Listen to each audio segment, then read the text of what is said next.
Mini episode 991 of the FDH Lounge is brought to you by Sportsology, delivering unconventional columns and webcasts about sports, TV, music, movies, and more. Follow them on the web at sportsology.com. The FDH Lounge. You'll want to schedule your life around it.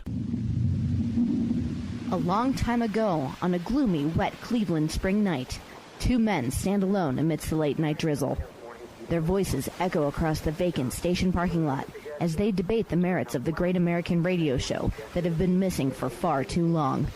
On that night, an idea was born. That idea became the FDH Lounge.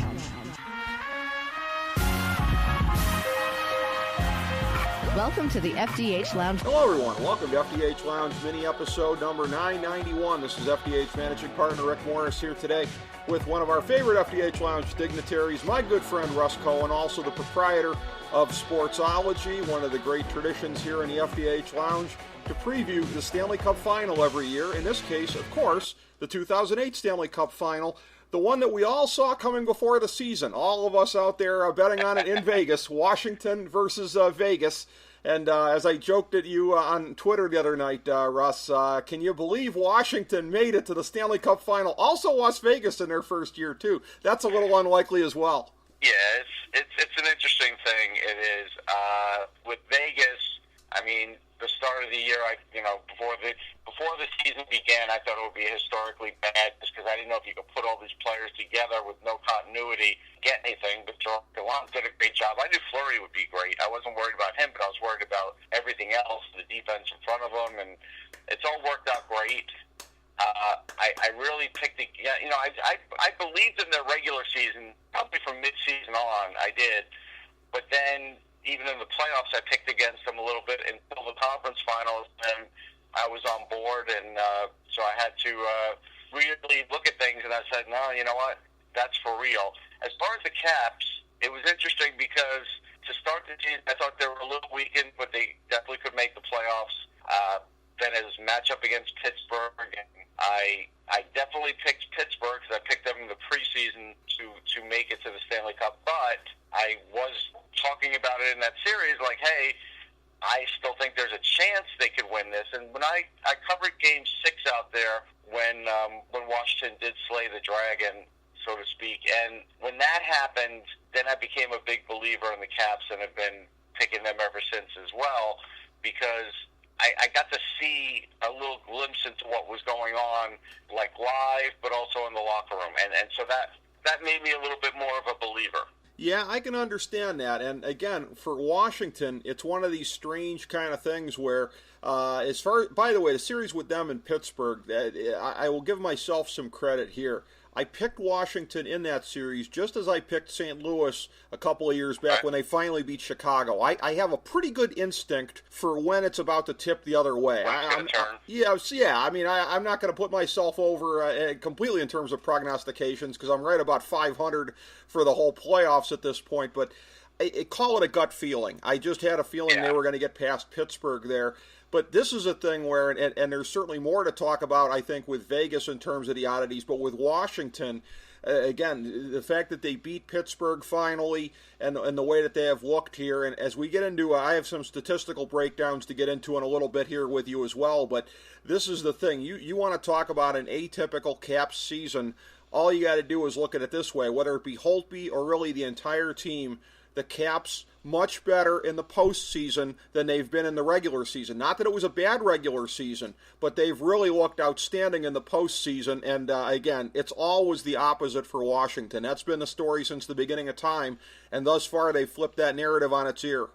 Yeah, I think the interesting things for Washington is, Philip Grubauer got the first couple starts, didn't work out for him, then Braden Holtby got in there, and it took a little while for him to get fully locked in, but then he did get fully locked in, so maybe that was a really good move by Trotz to sort of like let him sit and stew and give Grubauer a benefit because, hey, he did have a really good season this year and did pick up a lot of the slack. And then there was an issue on defense where the Caps had acquired Jakub Jerabek from Montreal, and they were using him. And boy, he just wasn't playing well, and there were goals given up when he was on the ice, and I just kept saying, I don't understand why he's there, why Christian Juice can't be out there, and I'm not going to say Barry Trotz hurt me because he didn't, but he did put Christian Juice in, and that's made a big difference solidifying their defense. And I felt like that was the one thing that was a little askew for the Caps that maybe they wouldn't be able to overcome if they didn't do something, and they did something, and it's really worked out well. And people may remember Pear Juice was his dad, and he played in the NHL, and he was a pretty good player in his own right. But Christian, he's not really there for points. He is just there for like the puck moving and everything else. But in 17 games, he's a +4.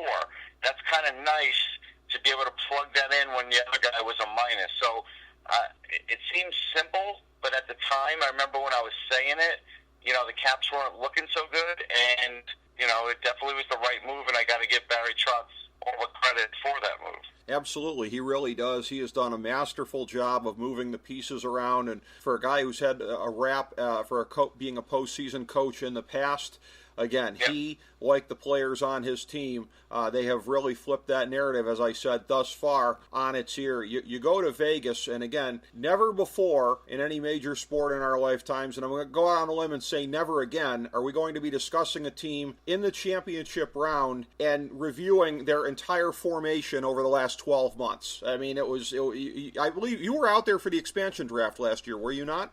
No. Okay, my bad. That's an invented memory.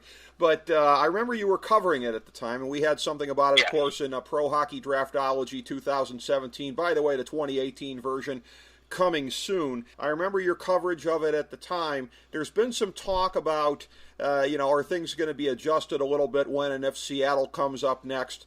I think it's not going to be the case in terms of structure in the league, because I think the all-time cautionary example in pro sports has been, you look at Carolina and Jacksonville coming into the NFL, and the league deciding to get punitive after both of them were able to make it to Championship Sunday in their second seasons. And 20 years of the new Cleveland Browns being a dumpster fire, there are many reasons for that, but not least of which was the fact that the league changed the rules completely. We can't ever have this happen again. I think all leagues have learned from that, and I think they've learned that it's much better to err on the side of a team like Vegas being this successful than a team being a complete embarrassment to the league, much less a historic franchise like the Cleveland Browns. If the league wants to crack a market as competitive as Seattle, and I sort of have my doubts about that, just because, again, there is so much competition for the sports dollar up there, even the fact that their soccer team is basically considered to be big league in that market. Now, when you look at some of the tech companies and aerospace and whatever up there, maybe they figure there's enough money to go around. But at the same time... I got the X factor. The X factor is, and I've done this... Okay. When I go to Vancouver, I fly in through Seattle and I drive to Vancouver. It's literally a little under 2 hours. It's an easy drive. Yeah. They will get plenty of Canadians going to games. Interesting. Okay. All right. I hadn't taken that into account, and I know they're thinking that there's going to be a immediate rivalry there with Vancouver, and that may very well be the case. They'll get them just for any games, because Canadians love hockey, and they'll go, if they can't get tickets to Vancouver, they'll go see games. They'll go see Seattle games. Right. They will. But I think you would agree with me that the NHL and other leagues have learned from the historic blunder of the NFL circa 1999, and that the sense of, are you proclaiming the Browns' days of blunder are over? Is that... I'm not capping it at 20 years, Russ. I'm just saying it's about 20 years so far. Of course, we let your Jets get Sam Darnold, which had me just about slashing my wrists on that one. I know. I was very happy. You didn't have to go 0-16, and you still got him. It's amazing how that worked out. So I think the NHL is not going to rig it against Seattle in any kind of a way to make up for what happened with Vegas. What I would be surprised, again, if you didn't agree with me on this one, is from a business perspective, when you're looking at teams trying to induce Seattle to take certain players, I think there's an awful lot of cautionary tales from the expansion draft last year, right down to Pittsburgh getting on their knees and saying, pretty please take Marc-Andre Fleury off of our hands. But some of the deals that Florida made and other teams like that, I think you'll see less of that kind of stuff just for fear of looking foolish in the aftermath, as some of the teams did when they got players plucked that they very overtly wanted to get rid of. Yeah, no question. Actually, I've been coming out and saying that for about a week and a half, that it teams would have just simply gone with the, hey, these are the unprotected guys, take who you want, instead of trying to control it. I don't even know if Vegas would be a playoff team, because they got all kinds of extra players. And, you know, 2/3 of that second line for them came from the Minnesota Wild in Alex Tuck and Hala. And the funny thing is, you know, Tuck was a really good draft pick. Like, I was very high on him in the draft, and I knew he would be a really good NHL player. He just wasn't getting a chance there. And that's a story for a lot of the guys on Vegas. But, yeah, to answer your question, I agree with that. And you look at all the factors in this, and if we go in sort of reverse chronological order, I'm not saying that necessarily Vegas got lucky in some ways with things like this, but again, playing in certainly the weaker division in the Western Conference, their playoff run certainly easier than it would have been coming out of the Central Division. You catch Winnipeg coming out of that all-time epic series against Nashville, a real heavyweight title fight. That Winnipeg really didn't seem like themselves sort of during that series. So again, and I'm not saying any of this to diminish Vegas, but it's really, when people want to look back at this in the history books, I think it's going to be a perfect storm of so many different things that happened. Again, like we just said, from the expansion draft, some of the ill-considered business dealings of some of the teams there, some personnel moves that they'd like to have back, the schedule being in that division there, the playoff format coming out of the Pacific Division, and facing a Kings and Sharks teams that weren't really geared up to sort of stop them. And and the Vegas flu. I mean, the Vegas flu was a big deal, because when teams were just coming in there for the first time and sort of getting to experience Vegas and then trying to have it to concentrate on hockey, it was affecting the opponent. It was. And it was giving Vegas an amazing home ice advantage in the regular season for at least half the season, maybe a little longer. Yeah, and it did seem like teams were adjusting as the year went along. There's an additional factor as well that can't be ignored, and this is one that we're probably going to want to gloss over this relatively quickly because it's uncomfortable to talk about. But when you're looking at the totality of how it happened, you have to acknowledge that it's part of it. It's ironic that it's Washington in the final here, their first one since 1998. I remember the 98 final, my Red Wings going back to back in that Stanley Cup final. That was a Red Wing team that year that had absolute, if anybody was wondering what the motivation was going to be coming off of the Cup, unfortunately we only had to wait 6 days.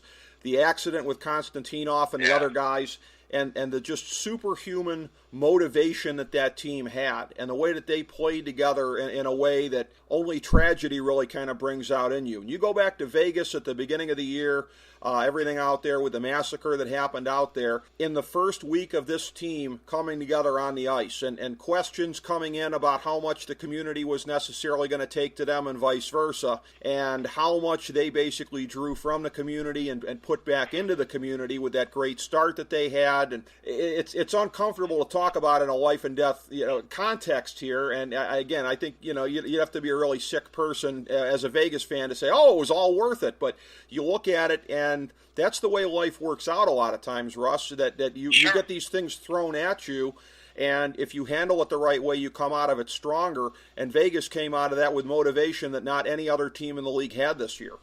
No, I think there was definitely that was a galvanizing moment. Shouldn't have happened, but it was. So I think that's a little bit of a factor, and I just think the factor of how the coach was summarily dismissed by Florida. Gerard Gallant was out on the curb. His luggage was there. We all saw it on the 21st Century. We saw the horrifying video of him trying to get a cab with everything he had, because he wasn't the coach anymore. And a lot of those players, the teams chose to get rid of him, and so they all did band together. I still think that was the greater part of their success, but everything plays into it. Absolutely, yeah. I mean, and that's very wrong to see something like that happen to Gerard Gallant. Let's be honest. It's funny when it happens to a guy like Lane Kiffin, but it's wrong when it happens to a guy like Gerard Gallant. And all the just kind of odd ties here in this series. George McPhee coming over and doing such a masterful job. They'll be talking about his work for decades now. And again, after he didn't get a chance to finish the job in D.C., he put together most of the nucleus that's there. He's not around to see them get back to the Cup Final this year. That happens a lot, right? It happens to a lot of GMs in the league, and that's fairly common. It's not common that you end up facing that other team in the Stanley Cup. That's definitely uncommon. I would say that, and then also David Conte, who won multiple championships with the Devils and helped draft so many great players there, including Brodeur and Scott Stevens, and you could just name the list, Scott Niedermayer. He was hired by Vegas. He's their pro scout. I've spoken to David probably 4 or 5 times during the year this year, and I saw him out there last year when they weren't a team hard at work, and so he gets a lot of credit too because he was watching all these players and trying to figure out who was going to shake loose and who did they want. Right. And I go back to also, too, when you're looking at these sort of odd connections between the teams here, that it is not, as we touched on here, a recent thing of Pittsburgh dominating Washington in the playoffs. There was a whole nother run back from the 80s and 90s where that was the case as well. Historic trauma, if you're a Caps fan, in terms of these matchups, and in recent years it's been Marc-Andre Fleury predominantly, not always, but predominantly the goalie stopping them on the other side. Now it's Marc-Andre Fleury looking to stop them in the Stanley Cup Final. So, Ovechkin and some of these other guys, Backstrom, etc., would be less than human if they weren't looking at across the ice going, not again.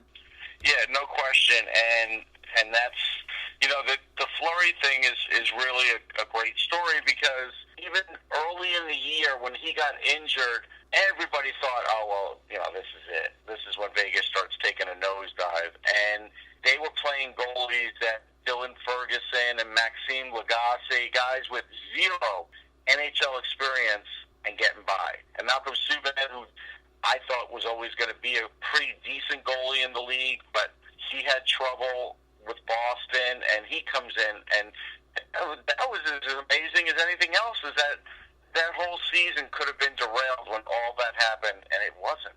Yeah, that's the thing with Vegas. That there's probably even things we haven't even mentioned yet. That it's just a confluence of so many different circumstances, and you take even one of them out of the mix, and they may not even be here at this point. It is just absolutely incredible. As I teased a little bit earlier, I have a statistical breakdown here. I'm going to go through a couple of different categories. We're doing a new ultimate quantitative baseline here for teams. We've been doing it for fantasy with FantasyDraftHelp.com. Started doing it with the NFL. We talked about it around the time of the NFL draft. Now for hockey, using power play percentage, penalty kill percentage, Fenwick, shooting percentage, save percentage, even strength goals allowed, and one additional category here, which is 50%, the final FDH power rankings at the end of the season here, 50% schedule strength based on those power rankings. So to go through these here, all right, on the points plus schedule strength, Vegas was tied for 3rd, Washington was 17th. Power play percentage, Vegas 11th, Washington 7th. Penalty kill, Vegas 10th, Washington 15th. Fenwick, Vegas 10th, Washington 28th. Interesting. Shooting percentage, Vegas 8th, Washington 2nd. Washington beating them even with Carlson playing for Vegas. Interesting. Save percentage, Vegas 12th and Washington 13th. Even strength goals, Vegas 3rd, Washington tied for 6th. Even strength goals against, Washington 12th, Vegas 13th. So in most of these, at least a narrow lead for Vegas in the categories here, which goes back to what I said before about Washington. This is such a strange year for them, but great if you're a Caps fan, where they've actually been better as a playoff team than they've been during the regular season. Yeah, that's an amazing thing, but sometimes that's what happens, right? You just have. That's why so many teams say you just have to get in there. Yep. You just have to get in the tournament, have a chance to do it. You never know when it's all going to click, and it's all clicked for them. I do have another amazing thing for you, and I can't take credit. I saw this online, but because I wasn't watching college hockey back then, but on the 1978 1979 Bowling Green State University hockey team, which I know you watched intently. Yes. George McPhee and Brian McClellan were teammates on that. Nice. And now they're opposing GMs.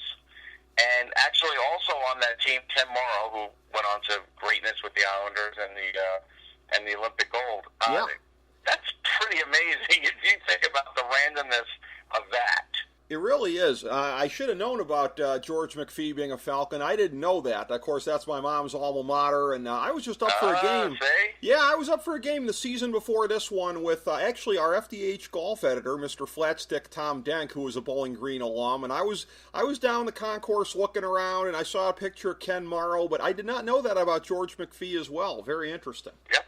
Opposing GMs, teammates on Bowling Green back in the 70s. There's a lot of guys that I am just realizing in 2018 went to Bowling Green. Right around the time of the Super Bowl, we did some analysis with the great Phil Villapiano from the Raider teams in the 70s. I did not realize he was one a of the Falcon. great cheaters of all time.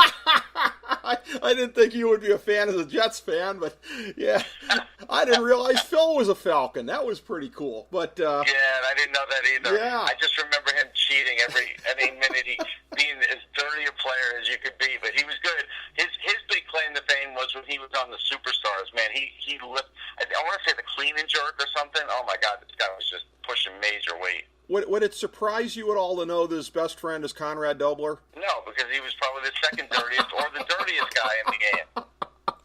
They probably talked about all the different things they would do in the scrum, putting thumbs in guys' eyes and whatever. But see, and here's a logical segue. Some of the things we're going to get along the glass in this series here during the Stanley Cup Final. We're going to get that in some of the battles along the glass here. And this is one of these things where it's always fascinating stylistically, because you look at playoff matchups from years past and years when, say, Montreal would kind of limp into the playoffs as a lower seed, Boston as a higher seed, but then Montreal would end up skating circles around them. Well, Vegas, en route to going, I believe, 12-3 through the Western Conference playoffs, they've been using speed to their advantage. Conversely, you look at the East, and you look at Washington being bigger than Tampa Bay, and they were able to make the style clash work in that way. So classic kind of size versus speed thing here. Each team has obviously been able to dictate their style of play. Clearly, whoever does that in this series is going to have the huge advantage and probably win. How do you kind of look at that in terms of the X's and O's coming in on this whole size v speed thing? Well, Vegas does have a couple guys, in Derek Englund, who you remember when he was with Pittsburgh. And matter of fact, he's in another amazing story, because we all remember when he was taken in the expansion draft, they were pretty much saying, like, yeah, this will be his last year, and then he'll transition to the front office because he was born in Las Vegas. And the guy's had a great year. Like, he's had a total career resurgence. And they were basically saying this is him being put out to pasture. And so, but they have him and Ryan Reeves, also another ex-Penguin there. And those guys can help pick up the slack a little bit that Tampa really couldn't on the physical side. But still, with Orpik and Devontae Smith-Pelly and Tom Wilson and Ovechkin, who's been averaging like 20 hits a game or more, still a tall order, because those guys are really going to make you pay. And TJ Oshie is actually a guy who's up in the league leader in hits, and we always sort of think about him as not a finesse player, but a guy who's a really skilled guy, but he's a pretty tough guy too. And so that is the edge that Washington has, and Washington is able to sort of drag you into the gutter. And they did that to the last game with Tampa. They had Braden Coburn coming out of the box, ready to fight Wilson. That was a win for Tom Wilson. The minute I saw that happen, I was like, A, Coburn's going to lose this fight, but B, it was just going to be a situation of Wilson's got this. Like, this is going to be good for the Caps now, because he's winning the psychological warfare game here. Yeah, and those things are very important as they go along. One of the things when we're looking at statistics here, I'll be very interested to ask you about this, because There's a stat that I hadn't really kind of thought of in this way previously here. In looking that I made a crack about this before with William Karlsson with his 23.4 shot percent success rate this year, which is unheard of. That's one of those things where, again, I think you come into it and you assume that it's a little bit kind of fluky, just that it's been that kind of great, that kind of unrepresentative of the rest of his career. But I'd almost seen somebody make a reference to it kind of in a way, and I never really thought of that percentage as being much like batting average on balls in play, where, you know, generally it's supposed to be around 300, and if it's either way, then it's like way out of whack. I don't think of that as a category that's like that, because I think of it as being more skill-based than batting average on balls in play. But maybe the point that was being made, and I wish I could remember where, is that if it's a variance that far above, that maybe it is like BABIP, just in terms of the statistical unlikelihood of it, and of that manifesting itself over an even larger period of time. I'm going to say I can't draw any kind of conclusion that way. Maybe I'm just not smart enough. I think with William Karlsson, it was opportunity. He did get a fair amount of opportunity with Columbus, but it wasn't like he was ever on the top power play, and he did have some good line mates, but he was never playing with their best guys. And so I just feel like with Vegas getting top power play and everything else, that he finally got the chance. And I've always liked him. Did I know he was going to score 43 goals? No. But I did think he could score 20 in the NHL.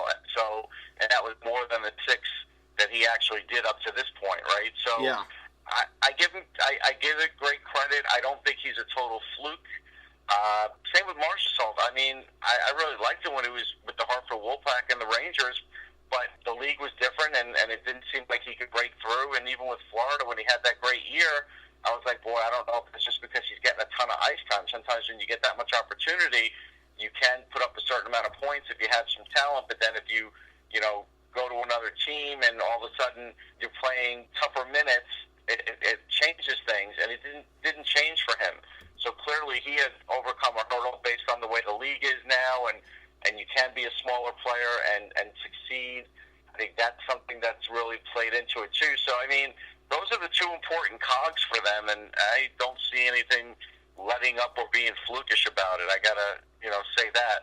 So, that's where we're at. Here's the amazing thing for Derek Engelland, too. Like last year he had 16 points. He had 25 points this year. Mm-hmm. 25 points is actually the most he's ever scored in his career. Okay. Ever. Man, they've had a lot of guys that have had big jumps, right? I mean, it's absolutely actually incredible. 23. It was 23 points. Okay. I had a bad vision on my point. But yeah, I mean, just, this guy was, next year he was supposed to be in the front office. I'm getting the feeling he's going to play another year. Right. So, well, why wouldn't you? It's an amazing thing. Yeah, although it could be a heck of a note to go out on, depending on how it goes here. Obviously, if there's any one player that is getting the lion's share of attention coming into this series, is Alex Ovechkin, one of the best players of his generation, getting his first chance in a Stanley Cup Final. Some other great players there as well, some playmakers on the top lines there, Kuznetsov and Backstrom. Those guys are getting an opportunity here on this stage as well. There's another guy also, too, who I think at a prime point in his career, I think if he has a strong final and if he plays a strong role in Washington winning, and I quite frankly can't see them winning without him playing a strong role, could maybe possibly stake a case to being the best defenseman in the game today, and that's John Carlson. I think there's an awful lot at stake for his legacy in this series and how he gets seen. Yeah, I think he would have a chance at the Conn Smythe if things rolled right and he turned it up just one more notch. I think it's gotten to the point now where he's priced himself out of Washington. I do. And good for him. I mean, he's always, been a top guy, but I think in the last year coming into this season, maybe defensive play was being brought into question a little bit, certainly never his offense, and everything's been great for him this year. So you're right. I mean, when we're matching up these two teams, he's a massively important guy now because there really isn't that kind of John Carlson on the Vegas Golden Knights on the blue line. So that is another big thing where, but it's, again, it's the Vegas team game. It's the way they play defense and they stay in your face. It reminds me of like playing man to man and in the NBA. Could a team do that the whole game? Well, somehow Vegas can do that the whole game. And it really does bother some teams where you see in the NBA, nobody can play man-to-man for a whole game. It's just not possible. Right. But Vegas has figured out a way where it feels like they are, and it's really been an amazing thing. So it's more about the team play for them and then just having their big guys come through, where Washington clearly, has more talent, but that doesn't mean they're going to win. It just means they have more talent. I think Tampa had more talent than Washington, and they lost. So. Well, that's true, yeah. And again, if you're looking statistically here, it's easier to say Washington has more talent in terms of they have more established names, guys who have a longer track record at this level. But I mean, if you're matching up 2017/18 stat sheets, Russ, that's one of those things where there's not as much difference here. If you just forget that these Vegas guys, seemingly got this good 5 minutes ago, if you're just comparing stat sheets, boy, it looks pretty even. Yeah, and I think it is going to be pretty even. I mean, once we get to the point where we make our predictions, you'll see where I'm coming from. But I think that's fair. I think this is going to be a great Stanley Cup. I think that some people think that the ratings won't be very good, but I think they forget that Vegas is a big TV market. You kind of touched on it when you were talking about places like Henderson and all these other places. It's a pretty big TV market, and sure, will there be a factor of some Canadians that will tune out because their team got eliminated again, or their country did, or I always find that nonsensical, but it's still a thing, sure. But I also think there's a lot of people in Canada that will be watching to root against Vegas and root for Ovechkin. So I think the ratings will be just fine. I don't think they're going to break records or anything, but I think it'll be pretty good. Yeah, and it's a thing where, and it's been something that I've been bemoaning, I think, the better part of the time since you've been on the show, that, again, the increasing nichification of the NHL, much like the way MLB has kind of gotten to be, that there's only a real tiny handful of top guys in either sport. However, I'm going to stop you there, though, because there have been games and parts of these playoff series that the NHL has actually led the night in ratings. Yeah. And in certain, demographics. So that's something, even if you are nichified, right, it's really taking it even that to the next level where it may never reach, and it never will reach numbers of the NFL or even the NBA, but these are pretty good numbers. Right. Well, and the funny thing is, I was saying that to say this, is that we sort of have one of the exceptions to the nichification in that, again, in MLB and in the NHL, there are very few guys, unfortunately, who are household names in this day and age. But Alex Ovechkin is one of the more known guys in the NHL. Yeah. It's his first time on this stage. And this is one of these things I got to tell you, too, because unlike you, the bulk of my friends are outside the hockey bubble. So I get a lot more kind of sense of what casuals and even general non-fans think. You definitely can't go by me. People are, you are not representative. You are in the bubble, my friend. I'll tell you what, from my perspective, people are feeling this Vegas thing. Like, this is insane. Like, this does not happen. You can't even compare this to St. Louis back in '68 because an expansion team was guaranteed to be in the finals due to that really weird setup and when they flipped from 6 to 12 teams all at once. So, and much less teams. So, yes. Yeah, I mean, there is no comparison here. The few comparisons that people have made across sports history, Leicester City in the English Premier League in 2016, maybe. I mean, for a team that was like, I think, 1,500 to 1 at the beginning of the year. I do remember that, Yeah, I mean, that's one of the few things that you could basically compare it to. This is so almost unprecedented in sports history, but it's grabbing people. It's the stylistic thing between the cities as well. It's the Eiffel Tower versus the Washington Monument. You have a city that is just teeming with such sin and corruption and everything like that, and then you got Vegas on the other side, Russ. Forget about Washington. So, you've got a fascinating... I know we're getting to the point we're going to do the prediction.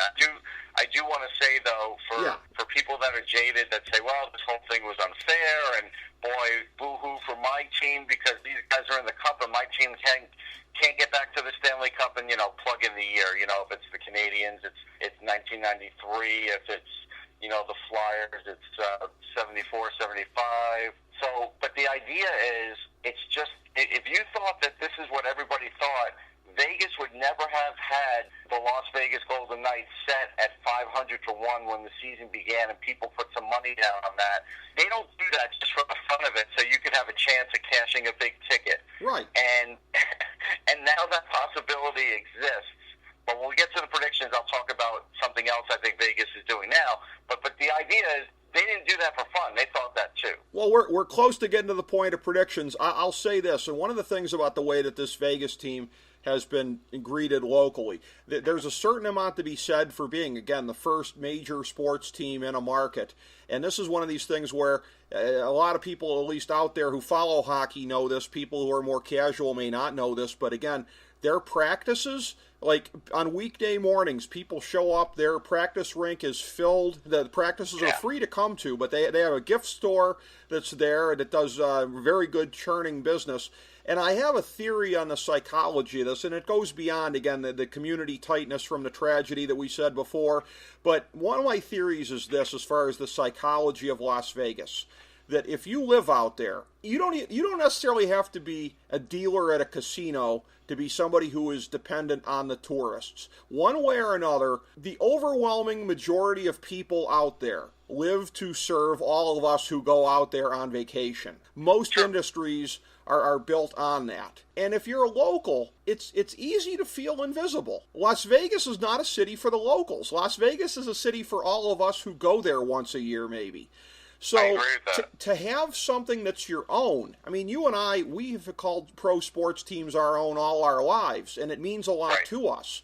A, if you never had one before, and B, if you're really kind of an invisible person in your own town, as a lot of people feel out there, because they do just, you know, in their jobs, they're there a lot of times directly or indirectly for all of us. So this team maybe means more to them than it could mean to some of the rest of us in different circumstances. I'm buying what you're selling. I am. Yeah, that's just my theory on it as far as how that goes. But in terms of how this is breaking down, again, it's been a lot of unlikelihood going through the playoffs all the way through the way things have unfolded. I predicted after the last round that it was going to be Tampa and Winnipeg, so I think I'm only like 7-7. I got my worst playoff bracket in years. I am not doing well on my predictions. But again, those are kind of chalk type ways to go, I think you could say, based on the amount of success that these teams had during the regular season. I've been picking against Vegas pretty much even during the playoffs. I think I might have had them over San Jose, but I don't think I had them in any other round. I'm going to go the other way on that. I'm going to say Vegas in 7. That just seems to be the only way that this whole thing could end. The Stanley Cup gets handed to the Blue Man Group at the end of the game there, and they do the first skate with it. And, I'm all in at this point. I know it's what I would like to see. No offense to the Caps or their fans or anything like that, but I want to see it play out. I want to see the Cinderella story, and I think it will. I think they have the ability to, what you're talking about, that style of play that they bring, the unparalleled kind of teamwork out there as far as especially defensively, how they're able to put that blanket on people. And they got guys that, again, if William Karlsson's going to wake up, it ain't going to be during the Stanley Cup Finals. It might be next year. I think Vegas keeps it going. I'm saying Knights in 7. Well, they've revolutionized the pregame show too with it's awesome. With circumstance. It's been amazing. Here's what I think. I think right now Vegas is like a -135, so they're the favorite. Yep. And I think the bookmakers did that on purpose because I think they felt like there are some people that threw the money down on Vegas just because it was a fun thing, and now I think they're going to get a lot of play on Vegas because it's become more real and people have the same feeling you do, like, hey, I want to see some history made here, but I'm going to sort of pop that bubble and say I don't think it's going to happen. I think the Caps are too physical. I think Ovechkin is the one force that, the other side doesn't have. Vegas doesn't have anybody like him. Even if he's not scoring every game, he's just a physical force every game. And so between that, I think the goalies are a wash. Maybe you want to give the edge to Fleury. I wouldn't argue with you. At the end of the day, I'm going to go Caps in 7 because the Caps finally did win a home game last series. That was big. They really needed to do that. And I also think the Caps play well on the road. They proved that. They won in Pittsburgh. That was the hardest place for them to ever win. So I do think they could win a Game 7 in Vegas. So I got Caps in 7, but I think we both think it's going to go 7, so that's interesting. Yeah, I think we both are seeing it very similarly in that way, and coming down to that last game. And there's any number of people, I'm sure, that would have looked at it and said, Alex Ovechkin is going to win the Stanley Cup? Yeah, I'm sure that'll happen in Las Vegas, too, while we're at it. And according the ratings in Russia will be great. Well, here's the thing.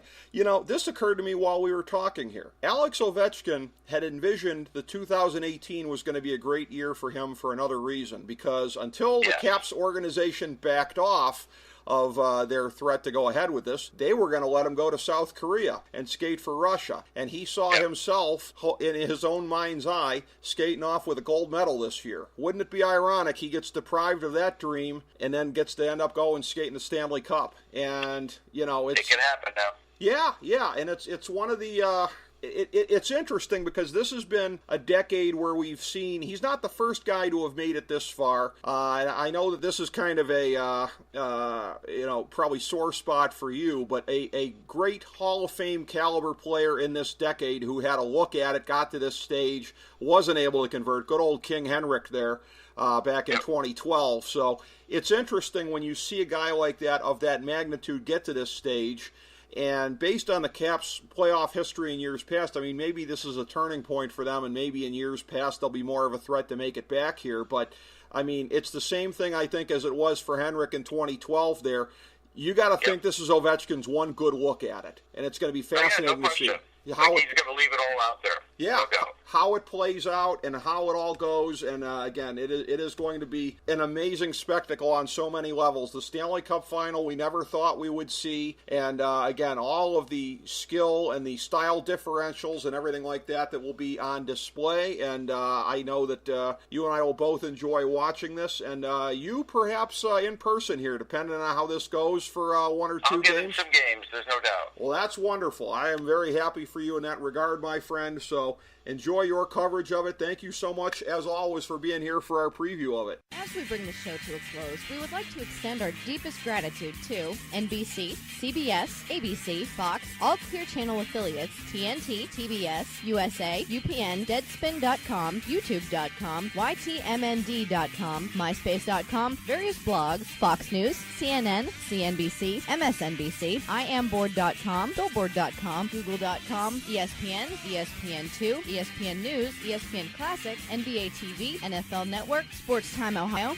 Athlon Magazine, Comedy Central, Cartoon Network, The Boomerang Channel, QVC, BET, The Spice Channel, Steno Notebooks, Manwich, Papermate Office Supplies, waitresses, strippers, bartenders, garbage men, janitors, microwave popcorn, the writers of The Office, Scrubs, Entourage, My Name is Earl, Oz, Metalocalypse and the Boondocks, Aquafina, and the Periodic Table of Elements.